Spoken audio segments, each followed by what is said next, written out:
31.2025.8.06, sequência de 4 zeros.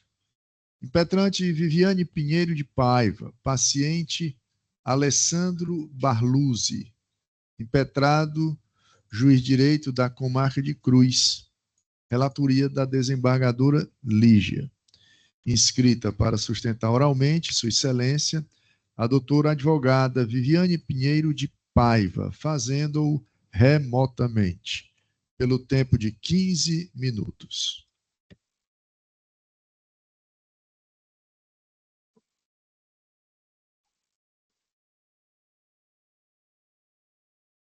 Boa tarde a todos, excelentíssimos senhores desembargadores aqui presentes, ilustres representantes do Ministério Público, colegas advogados, serventuários da Justiça, órgãos, agentes públicos também aqui presentes, boa tarde.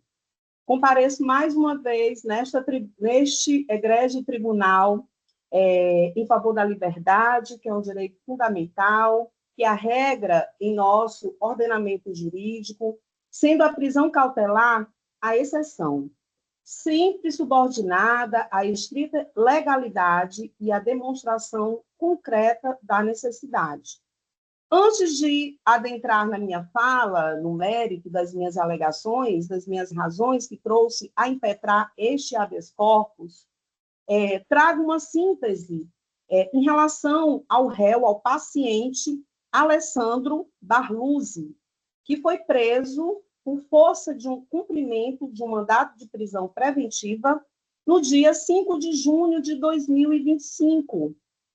Em cumprimento desse mandado de prisão preventiva, ele foi preso em flagrante delito e acusado por tráfico de drogas e associação para o tráfico. Acontece, excelências, que quando do cumprimento desse mandado de prisão preventiva em outro processo, a polícia esteve na residência do paciente e também efetuou a prisão da sua companheira, de nome Beatriz. O que me chamou a atenção, excelências, nesse caso, é que, durante a abordagem que fora feita e levado o casal para a polícia ali fazer toda a análise e também autuá-los em flagrante, após isso, depois de todos os procedimentos realizados, ambos foram presos ali pela acusação de tráfico de drogas e associação para o tráfico. No entanto, após 24 horas que os mesmos foram submetidos à audiência de custódia, na audiência de custódia, o Ministério Público, em parecer ministerial, pugnou pela exclusão desses dois delitos para a sua esposa, que não fora incluída aqui nos autos desse habeas corpus, né? Então, mas ele opinou pela exclusão da sua esposa, da Beatriz, pelos crimes previstos no artigo 33 e 35 do Código Penal. No entanto, houve uma acusação de prática de prática do crime de lesão corporal e desacato. Quando a juíza ela recebeu e também determinou a exclusão desses dois delitos, ela aplicou uma medida cautelar em prol da Beatriz, que não é paciente aqui nestes autos, mas já me manifesto em relação também à incidência dela aqui nesse meu pleito. Então, ela foi enquadrada nos crimes do artigo previsto no artigo 331, no crime de desacato, cuja pena é de 6 meses a 2 anos de detenção, e o artigo 129 de lesão corporal.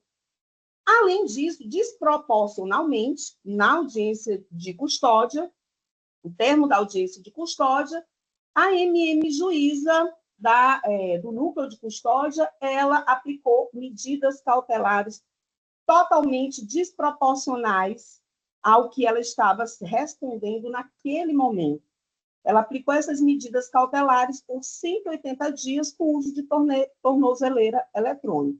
Pois bem, após esse parecer ministerial em relação a Beatriz, o Ministério Público também se manifestou em relação ao paciente Alessandro, que está preso desde o dia 5 de junho.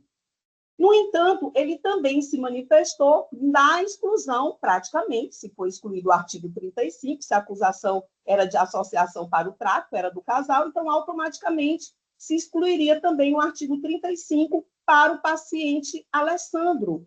No entanto, permaneceu ali, naquele momento, o flagrante pelo crime previsto no artigo 33 da Lei de Drogas.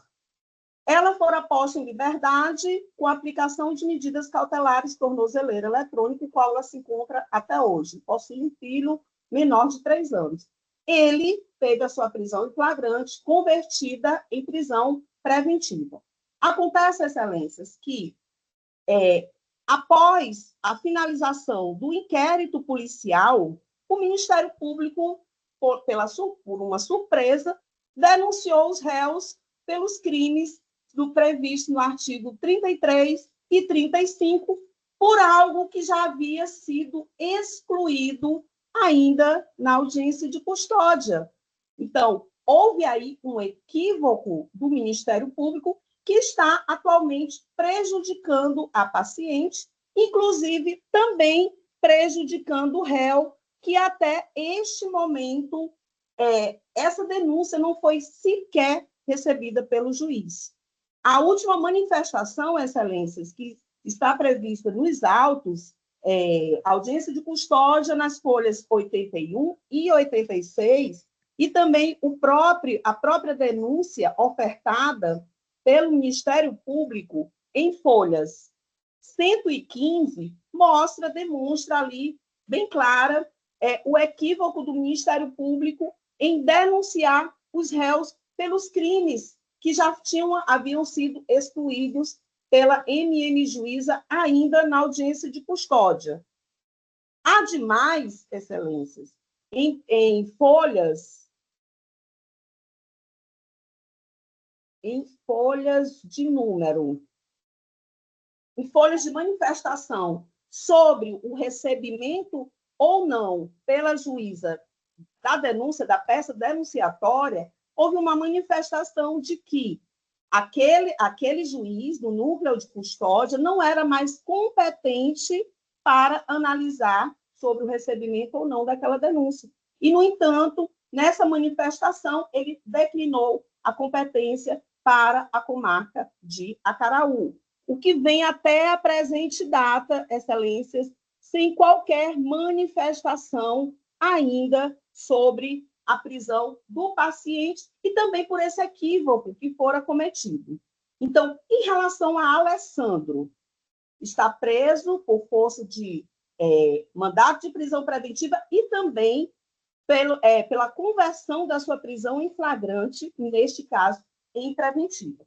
Foi preso no dia 5 de junho, quase 3 meses, excelência, sem sequer ter havido o recebimento da denúncia. Constrangimento ilegal aí está totalmente patente por excesso de prazo. Os fundamentos da preventiva eles são totalmente genéricos, a gravidade abstrata, a quantidade de droga não é suficiente para poder se manter o paciente preso. Nenhum dado concreto de risco à ordem pública veio aos autos através do despacho do juiz, do núcleo de custódia. O juiz não explicou por que essas cautelares diversas da prisão seriam insuficientes, tá certo? Então, assim, por mais que futuramente haja o recebimento da denúncia pelo artigo 33, esse paciente ele pode vir a ser condenado, isso ainda vai ser analisado, se realmente, efetivamente, aconteceu da forma que foi colocado ainda durante o inquérito policial, haja visto que os réus eles se mantiveram em silêncio, isso ainda vai ser apurado durante a instrução processual sobre o crivo do contraditório. E mesmo que ele supostamente viesse a ser condenado pelo artigo 33, excelências, não é 33 e 35, está claro nos autos o equívoco do Ministério Público ao ofertar essa denúncia, tendo em vista que esse fato já havia sido decidido em sede de audiência de custódia, a exclusão em relação ao paciente do artigo 35, em relação à sua esposa, artigo 33 e 35, que responderia somente pelos artigos 331, desacato, e artigo 129, lesão corporal. Então, existem aqui diversas irregularidades nesse processo. O processo não está tendo nenhum andamento. Até a presente data, sequer for analisado essa denúncia que foi recebida, não se sabe se o juiz ele vai receber ou não, até porque está sendo trazido esse pleito a Vossas Excelências justamente para que seja sanada essa ilegalidade, a nulidade dessa denúncia, por eles estarem sendo denunciados e possivelmente possam vir responder a um delito devido a um erro aí processual que já foi resolvido lá atrás. Então, essas cautelares, excelências, que eu estou trazendo até aqui, que foram aplicadas em relação até à sua esposa, pode ser extensiva esse habeas corpus a ela, tendo em vista que se trata de uma patente legalidade e pode ser resolvida de ofício aqui por Vossas Excelências. Então, o que restou para ela? Crimes de menor potencial ofensivo. Mesmo assim, ela está usando a tornozeleira eletrônica por 180 dias, já vai fazer 3 meses que ela está com a tornozeleira eletrônica, e ele aguardando o resultado de um procedimento, de uma instrução processual que sequer está tendo o seu trâmite processual correndo de forma que seja proporcional, porque não se trata de nem um crime de alta complexidade, ou mesmo um crime que venha trazer aí uma demora na busca da verdade real, de todo o procedimento na instrução processual. Então, a conclusão e o que a defesa requer é justamente que seja sanada essas irregularidades, que em relação a paciente, na realidade não é paciente, mas ela é ré no processo, então que seja esse habeas corpus extensivo a ela, no que tramite aí no sentido do artigo 33 e 35, e que seja revogada essa medida cautelar, inclusive para ela cuidar do filho, e os autos consta já também consultas médicas, ela tem um filho de 3 anos, que está, inclusive, internado, então, uma medida totalmente desproporcional aplicar uma medida cautelar utilizando tornozeleira eletrônica, e também que seja inepta e ilegal também todos os artigos que foram colocados na denúncia por um equívoco do Ministério Público. É o que a defesa requer, excelências. Agradecemos, doutora. Com a palavra, o Ministério Público por igual tempo. Obrigada, excelência. Constata-se aí pela alegação, né, da defesa que os fatos levantados exigem, sem dúvida, um aprofundado exame da matéria fático-probatória. Então, sabemos que revela-se, portanto, incompatível com a via estreita do habeas corpus. Desse modo, entendemos que impõe-se o não conhecimento da impetração quanto a este específico ponto, devendo eventual discussão ser deduzida na ação penal originária sob o crivo do contraditório e da ampla defesa. Em relação à tese da impetrante acerca da revogação do mandado de prisão ante a ilegalidade da custódia decretada, pela inexistência, segundo ela, de fundamentação idônea e ausência de requisitos do cárcere cautelar, estas subsistem extremamente frágeis, visto que a prisão preventiva se verifica imprescindível para a garantia da ordem pública em razão da gravidade dos fatos imputados ao acusado.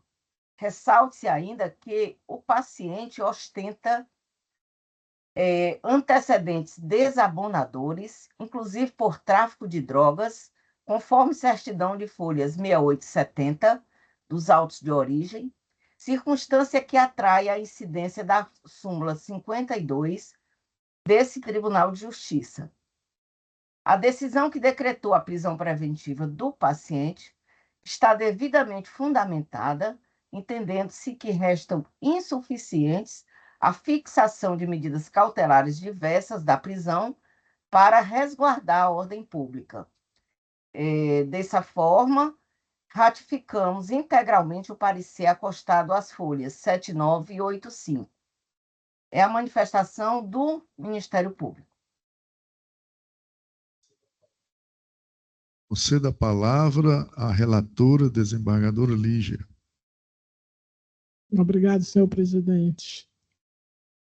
Passo a ler o projeto de emenda.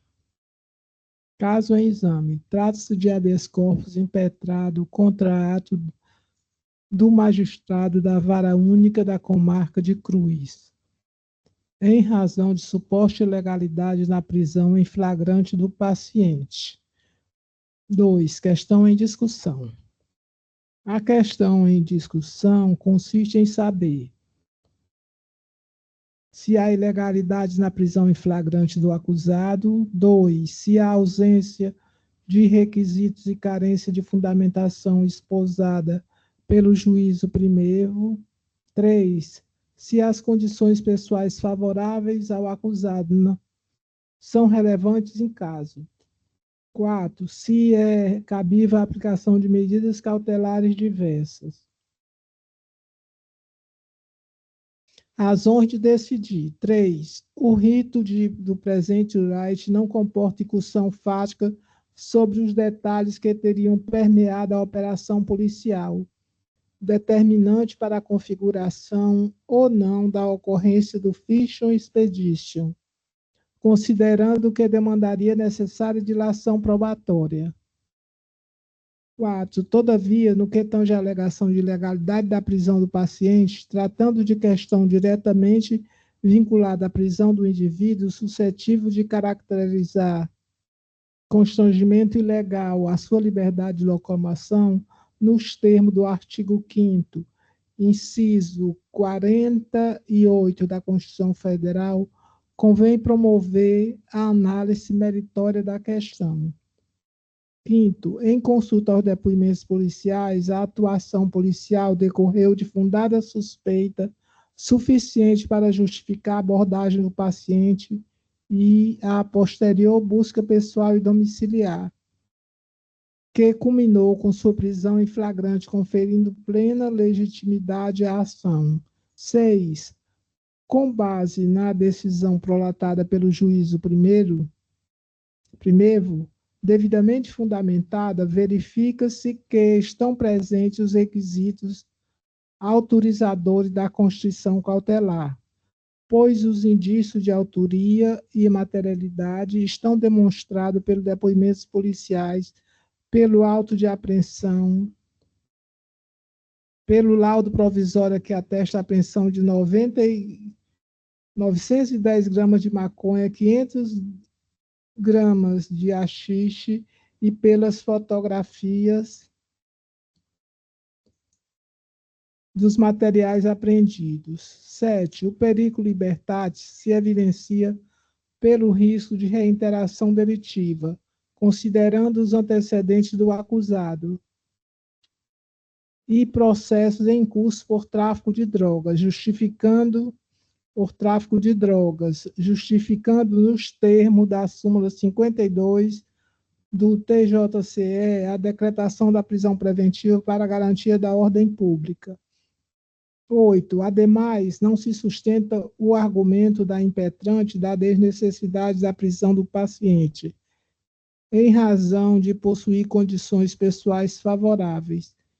Isso, pois, segundo posição pacífica do STJ, o fato isoladamente não é garantidor da liberdade provisória, se há nos autos elementos concretos de sua periculosidade que autoriza a manutenção da medida extrema como ocorre em caso.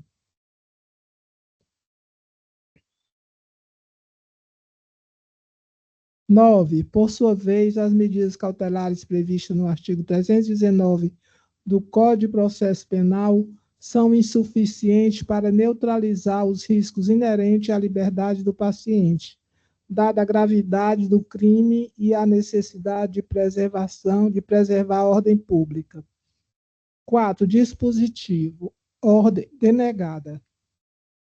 É o meu.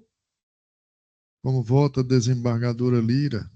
Acompanha a relatora. Como vota o desembargador Carneiro Lima? Com a relatora.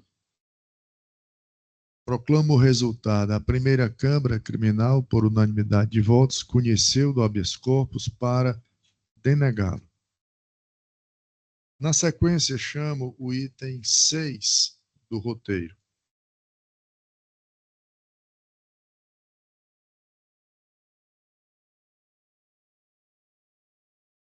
Habeas corpus 626949, dígito 96.2025.8.06, sequência de 4 zeros. Impetrante Jean Marcel de Oliveira Campos, paciente Felipe de Oliveira Viana. Impetrado juiz de direito da 4ª Vara Criminal da Comarca de Sobral, de minha relatoria. Inscrito para fazer sustentação oral, Sua Excelência, o doutor advogado e impetrante Jean Marcel de Oliveira Campos, a quem concedo a palavra pelo tempo regimental de 15 minutos. Vamos lá. Íntegros desembargadores da primeira Câmara Criminal, nobre membro do Ministério Público, nobre membro da Defensoria Pública, demais colegas e servidores e quem esteja assistindo, uma boa tarde a todos. Excelências, eu vim impetrar esse habeas corpus com relação à decisão ainda da audiência de custódia que manteve a prisão do paciente por um único motivo de uma condenação por tráfico privilegiado em 2021. Né? Está lá exarada nos autos essa decisão do juiz da custódia. Apesar de agora estar na 4ª criminal, a denúncia já foi apresentada, já foi recebida pelo juiz da 4ª Vara Criminal, onde reanalisou as prisões e as prisões foram mantidas. Então, eu acredito que o remédio constitucional ainda esteja valendo, porque os motivos foram os mesmos. Sem querer entrar no mérito, mas já falando sobre o mérito da ação, né, com relação aos 2 crimes associados ao paciente, que são associação criminosa, e o crime de posse de arma de fogo compartilhada. Né? Aqui eu venho bater nessa tecla que o meu cliente ele não estava na posse do revólver que foi apreendido, né, no momento da prisão. Estava com um terceiro, né, mas mesmo assim ele foi enquadrado no artigo e foi também enquadrado no crime de associação. Com relação à questão meritória, eu acredito que não se deva se falar, porque ainda é muito prematuro, ainda não há necessidade disso, mas eu venho insistir que responder em liberdade, ou então medidas diversas da prisão, como monitoramento eletrônico, é algo que se possa valer. Porque se formos ao final da ação, né, nas penas mínimas que seriam dadas a esses 2 crimes, caso sejam comprovados, somando as 2 penas mínimas, não passaria de 3 anos, onde o regime seria aberto, ou então semiaberto pelo fato do meu cliente já ter uma condenação. Né? Então, diante de todos esses fatos, né, a defesa insiste, sendo bem simplório, porque a única coisa que a defesa acredita que se deva ser defendida nesse momento é o direito do acusado responder o processo em liberdade ou lhe dar oportunidade do monitoramento eletrônico, né, porque se fala que ele questão social, perigo de fuga, né, e não foi dado a ele essa oportunidade. Né, pula-se etapas para prisão preventiva imediatista, né, baseada exclusivamente num antecedente de uma condenação por tráfico privilegiado em 2021, né? Salvo engano, já passados 5 anos essa condenação antiga, né? Então, a defesa, de maneira bem simples, vem aqui com vossas excelências insistir, né, na liberdade do acusado ou então medidas diversas da prisão com monitoramento eletrônico. Excelência, sem mais. Muito obrigado. Com a palavra, o Ministério Público. Obrigada, Excelência.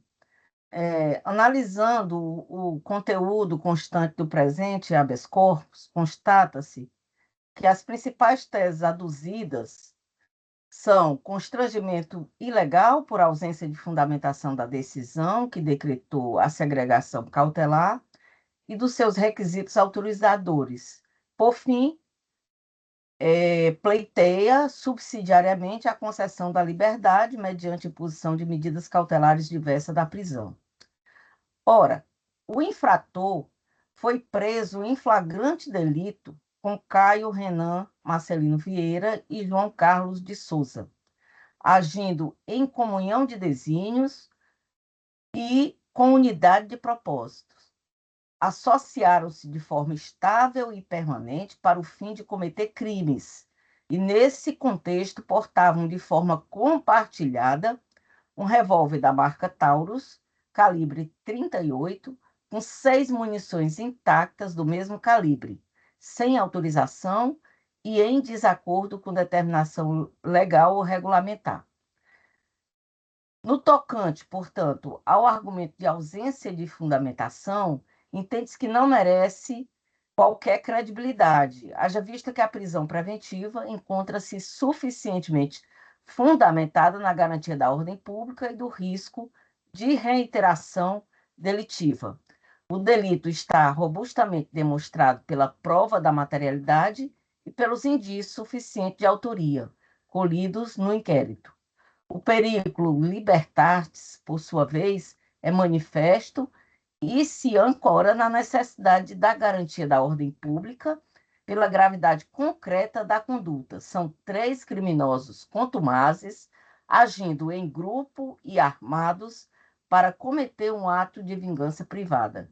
E, principalmente, pelo elevadíssimo risco de reiteração delitiva no caso do paciente Felipe de Oliveira Viana.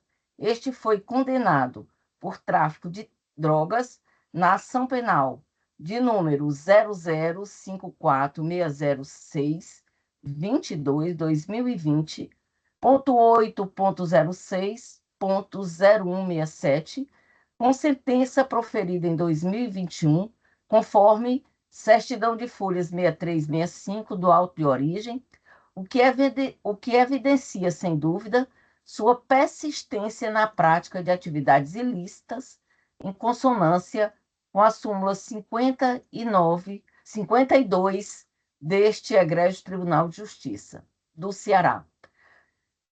Por consequência, a fixação de medidas cautelares diversas da prisão, previstas no artigo 319 do CPP, é inadequada e insuficiente para o efetivo resguardo da ordem pública, em razão das circunstâncias do crime e da aparente continuidade delitiva, que demonstra, por ora, a necessidade de manutenção da prisão cautelar do ora paciente. Dessa forma, somos pelo conhecimento e denegação da presente ordem de habeas corpus, ratificando integralmente o parecer acostado às folhas 87 e 96. É como manifesta, Excelência. Obrigado, doutora. Bom, passo à leitura do projeto de ementa, salientando que a questão em discussão reside na defesa da falta de fundamentação da decisão atacada, né? Que entendeu pela prisão preventiva do paciente, arguindo-se que não há sustentação para a garantia da ordem pública na decisão e nem há o risco de reiteração delitiva. E eu venho entendendo, nas razões de decidir, o seguinte: A decisão de primeiro grau está devidamente fundamentada, conforme análise do histórico criminal do paciente, incluindo condenação transitada em julgado por tráfico de drogas e outros processos em andamento, que indicam risco de reiteração delitiva. O magistrado fundamentou a necessidade da prisão com base no periculum libertatis, evidenciado pela possibilidade da reiteração criminosa, com base no artigo 312 do CPP e na jurisprudência do Egresso Tribunal de Justiça do Estado do Ceará, conforme manifestado há pouco pelo Ministério Público, sumulado na súmula 52. E aqui eu peço licença apenas para ler um trecho da decisão que decretou a preventiva, onde, a meu juízo, evidencia, sim, de forma clara e objetiva até, a devida fundamentação, né?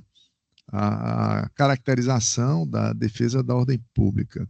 Diz o magistrado, abrindo aspas, destaco ainda que o flagranteado Caio Renan Marcelino Vieira possui ação penal em andamento pelo delito de roubo majorado. O flagranteado Felipe de Oliveira Viana, que é o paciente, possui condenação transitada em julgado pelo delito de tráfico de drogas, folhas 63 e 65, enquanto o preso João Carlos de Souza possui mandado de prisão em aberto em razão de regressão de regime, folhas 32 e 33, revelando a necessidade da medida para a garantia da ordem pública e da aplicação da lei penal. Com isso, entendo que os flagranteados oferecem perigo à ordem pública, conforme acima justificado, de modo que se faz necessária a permanência no cárcere cautelar como forma de impedir que eles, em liberdade, possam ofender bens jurídicos indispensáveis ao bom convívio social. Então, aqui, de forma flagrante, já identificamos dois fatores que, de acordo com a jurisprudência nacional, respaldam a preventiva, né? Agir na companhia de outrem para o cometimento de crimes, exceto que nós não estamos julgando o mérito, né? Mas sem dúvida que os autos revelam indícios, como apontado há pouco pelo Ministério Público, e além disso, no caso do paciente em particular, sentença penal condenatória transitada em julgado, né? E aí se tem de forma direta a incidência da súmula 52 do nosso Tribunal de Justiça, que diz, aspas, inquéritos e ações em andamento justificam a decretação da prisão preventiva para a garantia da ordem pública nos termos do artigo 312 do CPP, não se aplicando o enunciado sumular 444 do STJ. Ora, se inquéritos e ações em andamento justificam a preventiva, com mais razão, né? Uma sentença penal condenatória transitada em julgado, como é o caso dos autos. Então, em face desses fundamentos, o meu voto é pelo conhecimento da ordem e sua denegação. Colho o voto da desembargadora Lígia. Acompanho o relator. Colho o voto da desembargadora Lira. Vossa Excelência. Proclamando-se assim o resultado do julgamento. A primeira Câmara Criminal, à unanimidade, conheceu da ordem para denegá-la. Próximo processo é o do item 28 do roteiro. Habeas corpus número 627239, dígito 14.2025.8.06, sequência de 4 zeros. Impetrante Felipe dos Anjos Martins. Paciente Eulógio Jorge Santos Senra Luar. Impetrado, Luar ou Luí, né? Aqui fico na dúvida. Impetrado o juiz de direito da Vara de Delitos de Organizações Criminosas da comarca de Fortaleza. Relatoria da desembargadora Lira. Inscrito para fazer sustentação oral, Sua Excelência, o doutor advogado Felipe dos Anjos Martins, também impetrante, que fará uso da palavra pelo tempo de 15 minutos. Obrigado, Excelência. Obrigado, excelentíssimo senhor presidente, excelentíssimos desembargadores, ilustre representante do Ministério Público, eminente relatora. Obrigado pela receptividade. Falo aqui do estado da Bahia. Fui muito bem acolhido nesse estado. E então, Excelência, vou ser breve, já estamos no fim do dia, né? Já estamos falando até em boa noite. Então, Excelência, este presente remédio heróico visa combater a decisão que decretou a prisão preventiva e manteve a decisão após a defesa solicitar a revogação desta prisão. E este remédio, Excelência, se baseia em 2 pontos centrais: a ausência de fundamentação específica e a absoluta fragilidade dos indícios de autoria. O juízo de origem, Excelência, ele decretou a prisão preventiva do meu cliente com base na gravidade da conduta.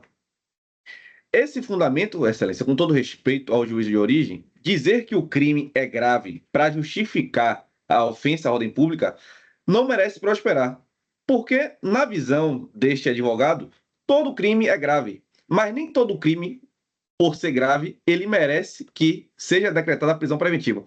A prisão preventiva ela tem que ser demonstrada que nenhuma medida cautelar seria possível ao caso. Quando a gente observa a decisão do juízo de origem, ela não fala de nenhuma conduta que o paciente possa ter extrapolado além do próprio tipo penal. A acusação é que o paciente integra organização criminosa e, por somente supostamente integrar essa suposta organização, o juiz de origem ele entendeu que ele merece ser punido com a prisão preventiva. Então, Excelência, na visão aqui da defesa, usar esse argumento para aplicar a prisão preventiva é uma antecipação de pena, inclusive vedada aí pela Constituição em razão da presunção de inocência, e não pode prosperar até o presente momento. O juiz de origem ele não fala que o paciente ameaça testemunhas, ele não fala em prejuízo da instrução, ele não fala de reiteração delitiva, até porque o paciente é primário, não teria como nem se cogitar essa possibilidade. Então, Excelência, é como se o juízo tivesse um modelo pronto, uma receita pronta, que ela pode ser aplicada para qualquer tipo de delito. E aqui, Excelência, eu vou trazer um exemplo. O delito de homicídio, na minha visão, ele é o pior crime, porque a gente está tratando do bem jurídico vida. Se todo homicídio, o paciente, o acusado, for preso preventivamente, há uma banalização da prisão preventiva. Em várias situações, vários acusados de homicídio, eles podem responder liberdade. Porque o que vai definir se o paciente pode responder ou não é se a conduta extrapola a gravidade do delito já abarcado. O juiz de origem, com todo respeito mais uma vez, não pode utilizar de que o crime é grave e que deve ser segregado, ter a segregação da prisão cautelar. E aqui, Excelência, eu trago até um precedente do STJ, o RHC 193-120, e ali ficou claro que a decretação da prisão preventiva em gravidade abstrata, em modus operandi, ela afronta o artigo 282, parágrafo 6º, quando o artigo fala que a prisão preventiva é a última ratio e a conduta e a decisão de prisão preventiva ela tem que ser fundamentada exclusivamente ao paciente. Eu não posso usar uma receita de bolo para todo caso, porque se todo caso que o flagranteado for acusado de um crime e usar o mesmo delito que o Ministério Público está imputando em sua denúncia, eu não posso usar isso para uma prisão preventiva porque eu torno a decisão genérica. Então, nesse ponto aqui, Excelência, a defesa entende que esse decreto prisional é nulo por ausência de fundamentação idônea. Fundamentação até existiu, porém não pode ser usado como uma fundamentação idônea. Essa fundamentação não merece ficar cravada nos autos, ela merece ser cassada com todo respeito aqui ao juiz de origem. O próximo ponto, Excelência, aqui sem mais delongas, é a ausência de indício suficiente de autoria. O CPP autoriza a prisão preventiva, porém ela condiciona especificamente aos indícios suficientes. Não tem que ser só indícios, eles precisam ser suficientes ao ponto de ensejar uma prisão preventiva. E o ponto suficiente que o juízo de origem utilizou foi uma imagem, Excelência. A investigação aponta que existiu uma imagem onde o meu cliente estaria confessando integrar uma facção criminosa. Só que essa imagem, Excelência, como foi demonstrado, o próprio delegado afirma, no caderno processual, que essa imagem não é passível de comparação a registros públicos. Como é que eu posso afirmar, como é que o juízo pode afirmar que aquela imagem pertence ao paciente se não tem RG, se não tem foto de CPF, se não tem nenhum cadastro de, por exemplo, passaporte? Então, é um indício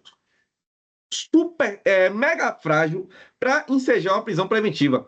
O próprio delegado reconheceu que não havia imagem em banco de dados, não houve perícia técnica, não houve segurança mínima de identificação. É como se eu estivesse tentando enxergar em um espelho embaçado o meu reflexo. É uma imagem vaga, é um puro achismo, é uma suposição que, na visão aqui da defesa, não pode ensejar em um decreto prisional. E aqui, sem mais delongas, Excelência, o processo penal não pode se travestir de achismos travestidos de provas. O que a gente requer aqui não é uma absolvição antecipada, não é adentar o mérito, é só apenas enfrentar qual foi o fundamento que o juiz utilizou e o indício que o juiz utilizou. Na visão da defesa, as duas fundamentações que embasaram aí, tanto o indício, tanto a motivação aí da prisão preventiva, carece de fundamentação idônea. Então, nesse caso, Excelência, a prisão preventiva aqui, ela deixou de ser exceção e virou regra. E quando a exceção vira regra, o direito deixa de ser justiça. Então, Excelência, nos termos aqui, pede deferimento para relaxar a prisão do paciente e com a imposição de medidas cautelares, tendo em vista que o paciente é primário, tem carteira de trabalho nos autos, inclusive foi juntada até reclamação trabalhista, mostrando que o paciente nunca se dedicou à organização criminosa e qualquer outro delito. Então, Excelência, nem inquérito em curso há em andamento. Todo respeito para esse deferimento. Com a palavra, o Ministério Público, pelo mesmo tempo. Obrigada, Excelência. Novamente, né, iniciando aí a análise desse habeas corpus, se vê que, no que se refere à ausência de indícios da autoria sustentada pelo impetrante, considera-se impossível esse exame meritório da tese, pela estreita via mandamental, né? Pela estreita via do habeas corpus, por se tratar de matéria, sem dúvida, que demanda um exame aprofundado da prova. Portanto, não sendo o habeas corpus um instrumento hábil para sua aferição, salvo se houvesse nos autos uma prova pré-constituída idônea a conferir-lhe o suporte, o que não é o caso dos autos em análise. Dessa maneira, envolvendo o mérito, deve ser apreciada pelo magistrado ACOA em fase própria e não pelo tribunal em sede de habeas corpus. No tocante ao cárcere cautelar, analisando os autos, observou-se que a decisão que indeferiu o pedido de revogação da custódia preventiva, interposto em favor de Eulógio Jorge Santos Senra Lois, encontra-se devidamente fundamentada, diversamente do que está alegado aqui pela defesa, inexistindo assim afronta ao princípio da inocência, em decorrência do próprio texto constitucional, que admite a possibilidade de prisão processual nos termos do artigo 5º, inciso 51. No presente caso, há uma gravidade concreta da conduta, haja vista que o paciente é apontado como suspeito de integrar organização criminosa armada, circunstância que não pode ser ignorada, mostrando-se necessária e devidamente fundamentada a manutenção de sua prisão, tanto para resguardar a ordem pública, quanto para enfraquecer a referida organização, impedindo a adesão, inclusive, de novos integrantes. Logo, a prisão preventiva do paciente está devidamente fundamentada. Em razão, portanto, da gravidade concreta da conduta praticada, verifica-se que a prisão provisória do requerente, do paciente, não se apoia apenas em meras presunção de risco à ordem pública ou à gravidade abstrata dos crimes imputados, mas sim na clara periculosidade evidenciada pelo acusado. Pelos mesmos fundamentos já expostos, conclui-se que não é cabível, no presente caso, a substituição da prisão por medida cautelar diversa, nos termos do artigo 282, parágrafo 6º do Código de Processo Penal, uma vez que, além de estarem preenchidos os requisitos do artigo 312 do CPP, as circunstâncias específicas relatadas revelam a inadequação dessa substituição ao caso concreto. Desse modo, somos, pelo conhecimento e denegação da ordem, ratificando integralmente o parecer acostado às folhas 93/101. É a manifestação do Ministério Público. Com a palavra, desembargadora Lira, relatora. Questão em discussão. Existe a primeira questão em discussão, é a presença de indício suficiente de autoria, a segunda, a ausência de fundamentação, e a terceira questão em discussão é a possibilidade de substituição da prisão por medidas cautelares diversas. Razões de decidir. Da tese de ausência de indícios de autoria. Quanto à tese de ausência de indícios suficientes de autoria, é importante registrar a inviabilidade de análise da referida questão, isso em regra geral, no âmbito restrito do habeas corpus, porque demanda dilação probatória, devendo ser apreciada, nesse caso, durante a instrução criminal sobre o crime do contraditório, motivo pelo qual não merece conhecimento do writ nesse tocante. Ademais, verifica-se não ser o caso de conceder a ordem de ofício, haja vista que, compulsando os autos, aqui dito, depreende-se que há verossímeis indícios de autoria em relação ao paciente. E aqui em negrito eu ponho, o relatório indica que a fotografia foi enviada, e aqui é tudo em tese, não se há prova consubstanciada, por compor o cadastro GDE e análise de, entre aspas, batismo, ressaltando a evidência de sua participação ativa na organização criminal. Esse é o ponto que está em tese. Além disso, ainda em negrito, a investigação comparou a fotografia registrada na nuvem pelo cadastrador da GDE e aquela vinculada ao investigado. Com base de dados de órgão público, confirmou com grau científico relevante que se trata da mesma pessoa. E aqui consta as folhas 2.694 dos autos aqui dito. De modo que não se constata constrangimento ilegal de ofício. Quanto à alegação da ausência de fundamentação, também não merece guarida, porque no caso concreto, o juiz de origem fundamentou a prisão do paciente com indício de materialidade e autoria, bem como para garantir a ordem pública. E aqui, como o nobre advogado disse que era uma fundamentação genérica, mas aqui não é, porque a fundamentação, diz o juiz de primeiro grau, que está fundamentado pela periculosidade de agente. Por quê? Está fundamentado que, segundo os elementos colhidos na investigação, o paciente, e aqui é em tese, é integrante de organização criminal. Esse é o ponto da fundamentação que não é genérica, mas está dita especificamente que, em tese, é integrante da organização criminosa armada, vinculada à facção Guardiões do Estado, GDE, com atuação no bairro Vila Peri, em Fortaleza, Ceará, o que denota, nesse caso, devidamente fundamentado. Também, ao contrário do que sustenta a defesa, os indícios de autoria não se revelam frágeis.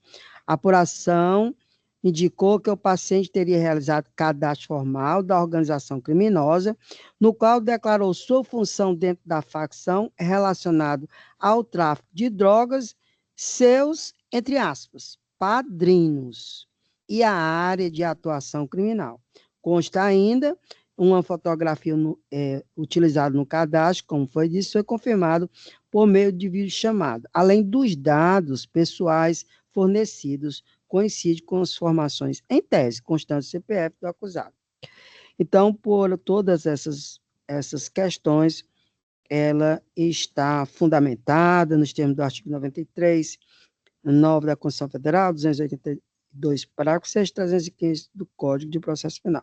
Quanto ao pedido de medidas cautelares diversas da prisão, que aqui foi dito que era realmente uma exceção, mas por todos esses motivos, da fundamentação, de em tese, ele integrar a organização criminosa, inclusive existe jurisprudência, próprio Supremo Tribunal Federal, que a pessoa da organização criminal, e aqui é em tese, que não está aprovada, não pode ser, não é cabível realmente, para manter a prisão preventiva.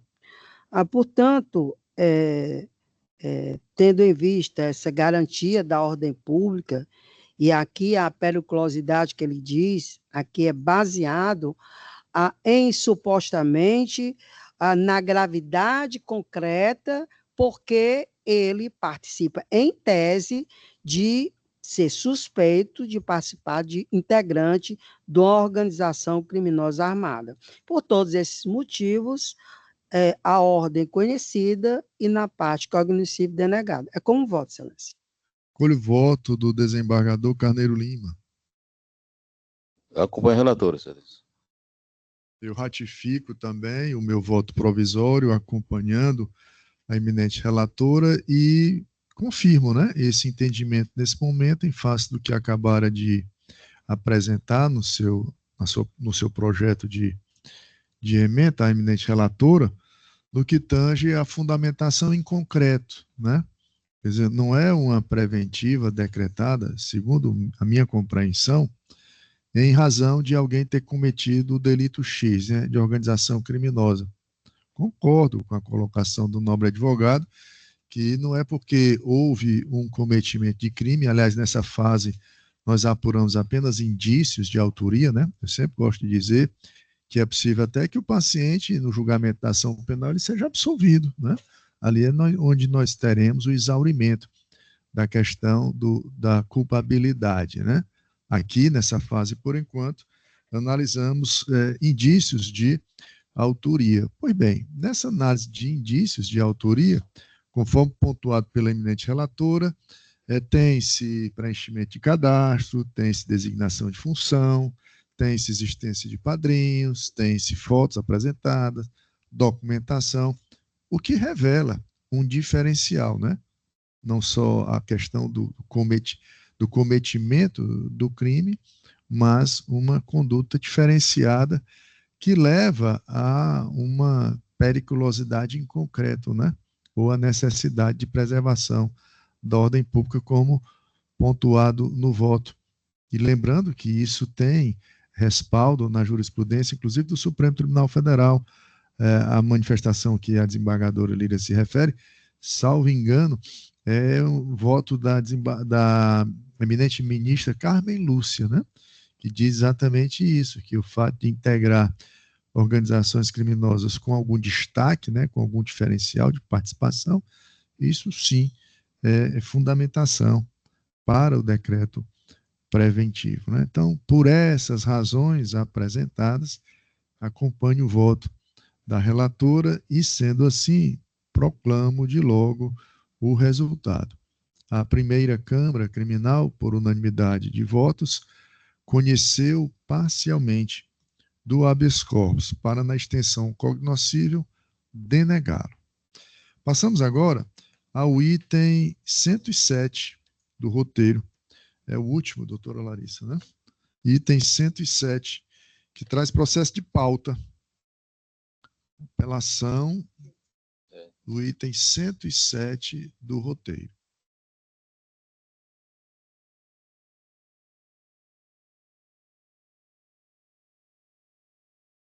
Apelação de número 256544, dígito 42.2024.8.06, ponto sequência de 301.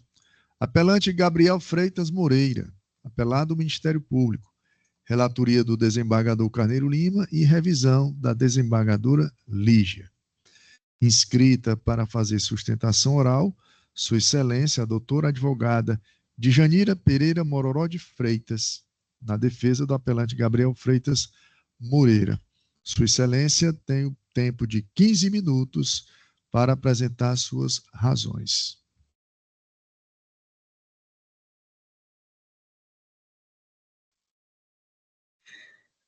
Boa noite a todos. Pois não, doutora, com a palavra.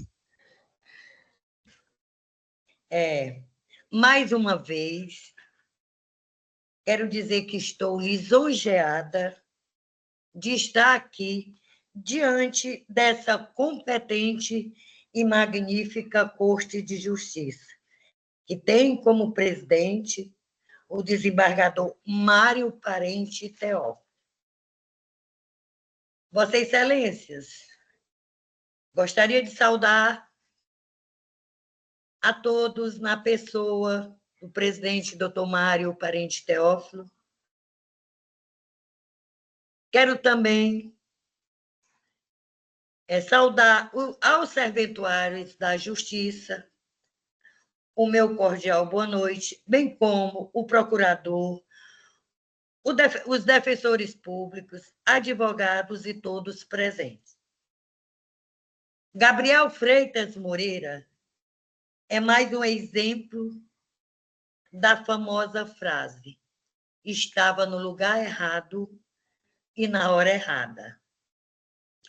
O apelante foi condenado a pena de 4 anos e 8 meses em regime semiaberto, sob a acusação de estar portando arma de fogo e receptação.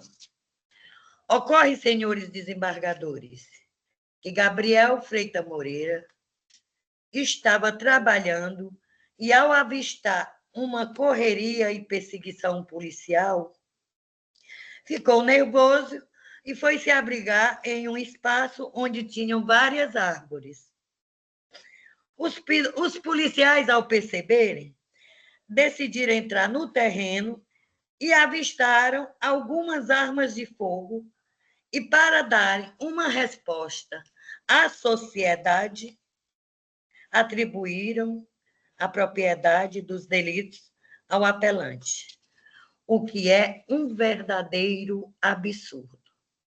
Ademais, Vossa Excelência, o juiz da causa decidiu condenar o apelante pelo crime de receptação e essa defesa questiona o quê? Gabriel Freitas Moreira, ele adquiriu o quê?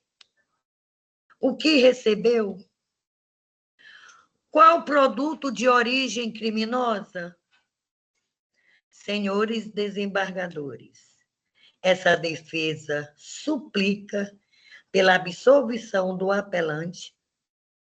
Haja vista, meus nobres julgadores, Gabriel não cometeu os crimes a ele atribuídos injustamente. A defesa requer ainda que a justiça seja feita. É o que requer e espera a defesa técnica de Gabriel Freitas Moreira. E boa noite a todos. Com a palavra, o Ministério Público por igual tempo. Obrigada, Excelência. O Ministério Público vai ratificar integralmente o parecer acostado às folhas 286, 304, pelo conhecimento e desprovimento do presente apelo. Conceda a palavra ao eminente relator, desembargador Carneiro Lima.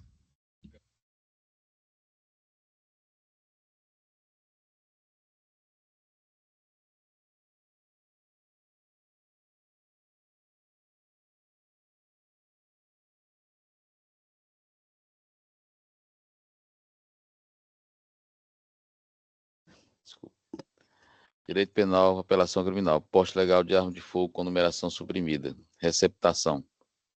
Fundada suspeita autorizar a busca pessoal, presidentes do STJ e do STF.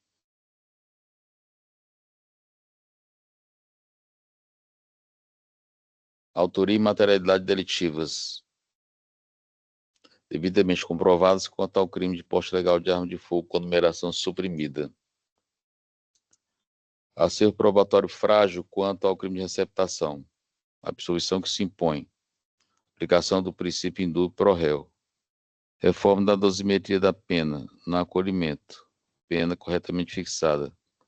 Pleito para recorrer em liberdade, não conhecimento, prejudicialidade, benefício já concedido pelo juiz de origem. Caso em exame. Uma apelação criminal interposta contra sentença condenatória de crimes de porte legal de arma de fogo com numeração suprimida e receptação. A sentença concluiu pela comprovação da materialidade e existência de robusta prova de autoria com base nos depoimentos dos policiais que efetuaram a prisão do réu. O apelante findou condenado a pena total de 4 anos e 8 meses de reclusão a ser cumprida em regime inicial semiaberto e ao pagamento de 24 dias multa. Questão em discussão. 2. A questão em discussão consiste em saber se há nulidade das provas dos autos em razão da suposta realização de busca pessoal ilegal, se há provas suficientes de autoria para as condenações, se cabe a reforma das penas aplicadas ao apelante, bem como do regime inicial de cumprimento da pena, se é possível concessão do benefício para o réu recorrer em liberdade. Razões de decidir. No caso em apreço, houve fundada suspeita a justificar a busca pessoal do réu, uma vez que o fato dos policiais terem visualizado quando o apelante e outros indivíduos, ao perceberem a aproximação da composição policial, tentaram empreender fuga para o matagal, bem como o barulho de um disparo de arma de fogo, são suficientes para autorizar a medida invasiva, precedentes do STJ e do STF. Assim, afastada a referida preliminar de nulidade.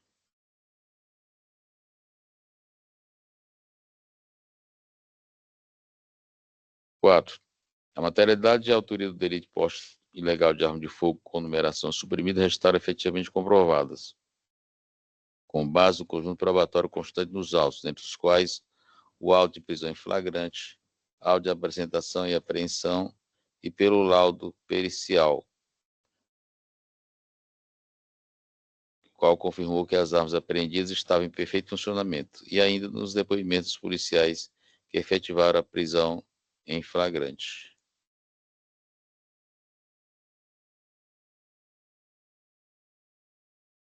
Cinco. No que diz respeito ao crime de receptação, entendo que merece ser acolhido o pleito de absolvição. Na hipótese, a denúncia não narra como teria se configurado o crime de receptação, nem foram produzidas provas em juízo sobre a prática do referido delito, seja sobre a ocorrência de crime antecedente ou ainda sobre a ciência do réu da origem ilícita da arma apreendida. Deste modo, frente ao frágil quadro probatório, em respeito ao princípio do indúbio pro réu, entendo que é impositiva a absolvição do réu pelo delito de receptação nos termos do artigo 386, inciso 7 do Código de Processo Penal. 6. No tocante à fixação das penas do apelante, agiu corretamente o juiz de primeira instância, posto que foram fixadas dentro dos limites legais e se encontram devidamente motivadas e individualizadas, devendo ser mantidas em 3 anos e 6 meses de reclusão e no pagamento de 12 dias multa. 7. Quanto ao regime de cumprimento da pena, este deve permanecer do semiaberto, consoante o disposto do artigo 33, parágrafo 2º, inciso B, do Código Penal. 8. Incabível ainda a substituição da pena privativa de liberdade por restritivo de direito, já que não obedecidos os requisitos do artigo